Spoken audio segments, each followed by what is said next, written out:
we are going to discuss about the concept of hidden goodwill, as we have done the same concept in case of admission of a partner.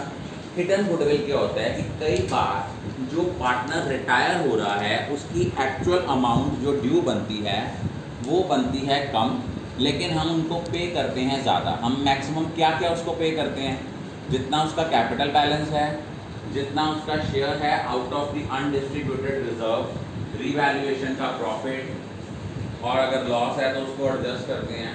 अगर उसके बाद उसकी actual amount due बनती है suppose 2,20,000 और हम लोग पे कर रहे हैं 2,50,000, whatever we are paying over and excess of the actual amount due, that is termed as hidden goodwill. Let's take an example. X, Y और Z तीन पार्टनर्स थे, इनकी प्रॉफिट शेयरिंग रेशियो थी 1:2:3। एक्चुअल अमाउंट ड्यू बनती थी, Z retire हुआ, actual amount due बनती थी 2,20,000, but in reality we are paying him और हर ₹2,50,000। तो जो 2,50,000 और 2,20,000 का डिफरेंस है that is hidden goodwill.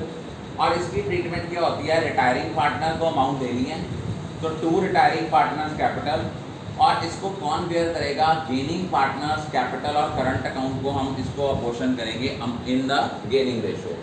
For example X, Y और Z तीन पार्टनर्स थे, इनकी प्रॉफिट शेयरिंग रेशियो थी 1:2:3।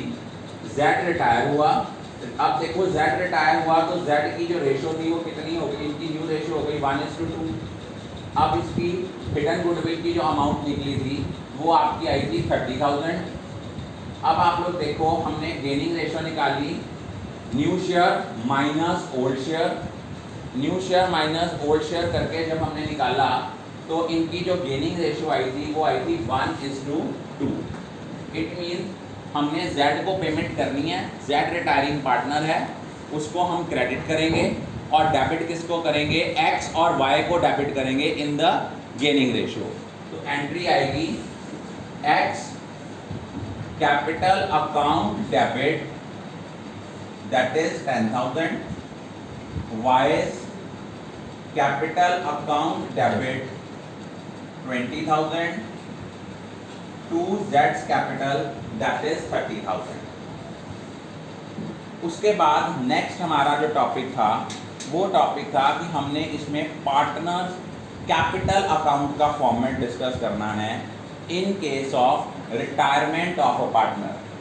एक चीज़ याद रखना, रिटायरमेंट ऑफ पार्टनर के केस में जो पार्टनर्स कैपिटल अकाउंट का फॉर्मेट होता है लगभग ऑलमोस्ट सेम है, सिर्फ डिफरेंस क्या है, एक तो ट्रीटमेंट ऑफ गुडविल का डिफरेंस है, सेकेंडली जितनी रिटायरिंग पार्टनर की अमाउंट बैलेंस आता है उसको टू बैलेंस कैरी डाउन नहीं लिखते, या तो हम उसको क्या करते हैं इमीडिएटली पेमेंट कर देते हैं, या हम उसकी अमाउंट को उसके लोन अकाउंट में ट्रांसफर करते हैं। If the question is silent regarding the payment to the retiring partner, then the net amount due to retiring partner will be transferred to his or her loan account.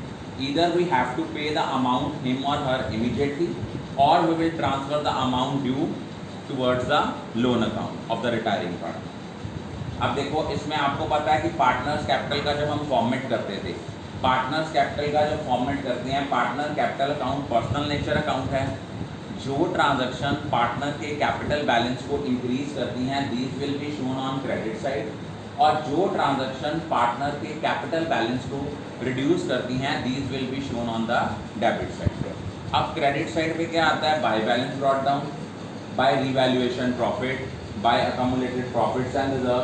Goodwill की treatment क्या होती है, bye gaining partners capital करके retiring partner के column में, और to retiring partner करके gaining partner के कॉलम में। फॉर एग्जांपल जैसे ये क्वेश्चन है, यहाँ पे है X, Y और Z, मान लो यहाँ पे Z जो है ये आपका रिटायरिंग पार्टनर है और X और Y रिमेनिंग पार्टनर है। तो यहाँ एंट्री करेंगे by X capital, by Y's capital, और ये अमाउंट हमारी किसके कॉलम में आएगी, सपोज Z के कॉलम में, और इधर लिखेंगे 2z कैपिटल, और ये अमाउंट किसके कॉलम में आएगी, x के कॉलम में और y के कॉलम में। और जितनी अमाउंट ड्यू होगी रिटायरिंग पार्टनर को, या तो हम उसको इमीडिएटली टू कैश और बैंक करेंगे, या हम उसके लोन अकाउंट में ट्रांसफर करेंगे, और वो लोन अकाउंट जो है वो बैलेंस शीट में एज अ लायबिलिटी शो होगा। वो बैलेंस शीट में क्या शो होगा, as a liability. I think all of you are clear about it. Today we are going to discuss about the topic of partners capital account in case of retirement of a partner. हम लोगों ने previously discuss किया था कि partners का capital account admission में कैसे बनता है, क्योंकि आपको फॉर्मेट अगर आ गया ना, आपने उनकी 2-4 आइटम्स भी पोस्ट कर दी हैं, तो CBSE में स्टेप वाइज मार्किंग है। अब आपको पता है जो पार्टनर्स का कैपिटल अकाउंट है, इसकी नेचर पर्सनल नेचर अकाउंट है। जो ट्रांजैक्शन पार्टनर के कैपिटल बैलेंस को इंक्रीज करती हैं वो क्रेडिट पे आती हैं, और जो ट्रांजैक्शन पार्टनर के कैपिटल बैलेंस को रिड्यूस करती हैं वो डेबिट में आती हैं। एडमिशन और रिटायरमेंट के केस में पार्टनर कैपिटल अकाउंट होता तो सेम है, सिर्फ डिफरेंस किसमें आता है, गुडविल की ट्रीटमेंट में। और इसमें क्या होता है कि जो पार्टनर रिटायर हो रहा है उसका closing balance to balance carry down नहीं लिखते, बल्कि उसको क्या करते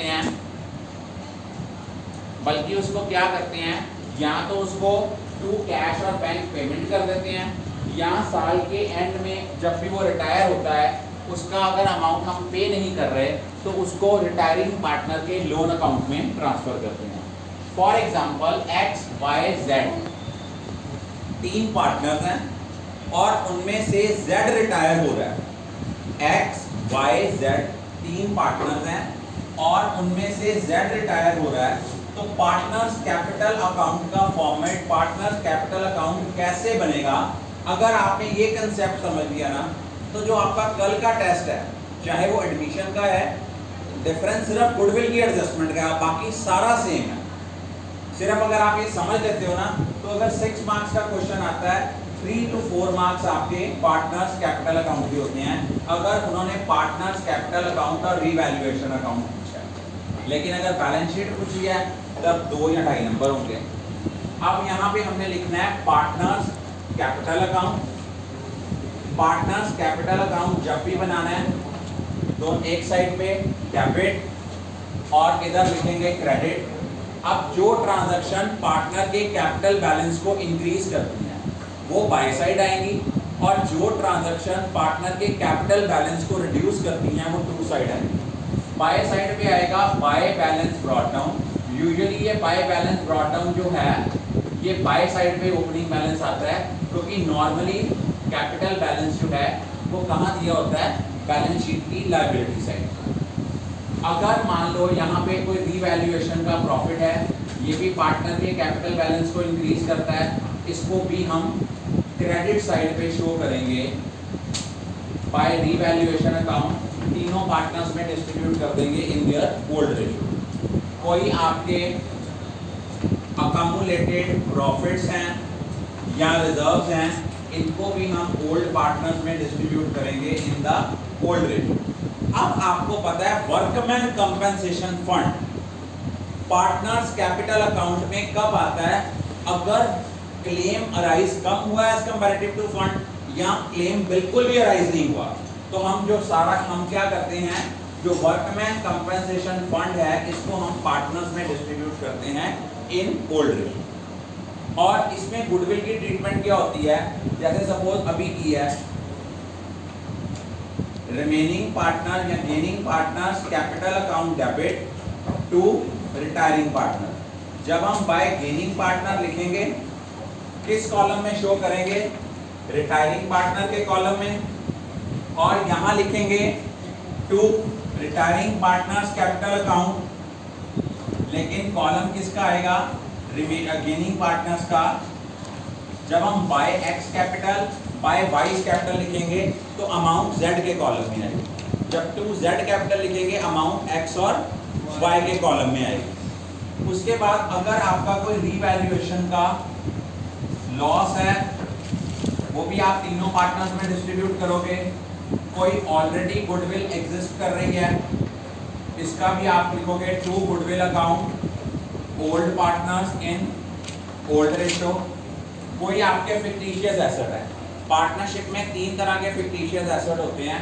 one is deferred revenue expenditure, second is profit and loss account का डेबिट बैलेंस, और एक होता है आपका एडवर्टीजमेंट सस्पेंस। ये तीनों के तीनों जो आपके फिक्टिशियस एसेट्स हैं ये आपके इधर शो होंगे पार्टनर्स कैपिटल अकाउंट की डेबिट साइड पे। अब हमने क्या करना है, जो पार्टनर रिटायर हुआ हमने क्वेश्चन में देखना है क्या लिखा हुआ है कि जो अमाउंट हम पे कर रहे हैं रिटायरिंग पार्टनर को, उन्होंने लिखा हुआ है उसको पे कर दो। अगर तो क्वेश्चन साइलेंट है कि हमने उसको पे नहीं करना, इट मीन्स अमाउंट को हम ट्रांसफर करेंगे रिटायरिंग पार्टनर के लोन अकाउंट में और वो नई फर्म की बैलेंस शीट में एज ए लाइबिलिटी शो होगा। फॉर एग्जाम्पल जेड की अमाउंट ड्यू बनती है 1,50,000, वो कहता है 50,000 रुपया इसको इमीडिएटली पे कर दो, वो इधर आ गया। और रिमेनिंग अमाउंट हम कहाँ शो करेंगे, जेड के लोन अकाउंट में जो नई बैलेंस शीट में एज एन लाइबिलिटी शो होगा। और जो रिमेनिंग पार्टनर्स रह जाएंगे उसको बैलेंस कैरी डाउन लिखेंगे। हम रिटायरिंग पार्टनर के क्लोजिंग बैलेंस को कैरी डाउन क्यों नहीं लिख सकते? अगर वो कैरी डाउन लिख देते हैं तो वो पार्टनर बन गया, वो रिटायर नहीं हुआ। इट मीन वो एज अ कैपिटल स्टैंड कर रही है, ना कि एज अ लाइबिलिटी स्टैंड कर रही है। I think all of you are clear about.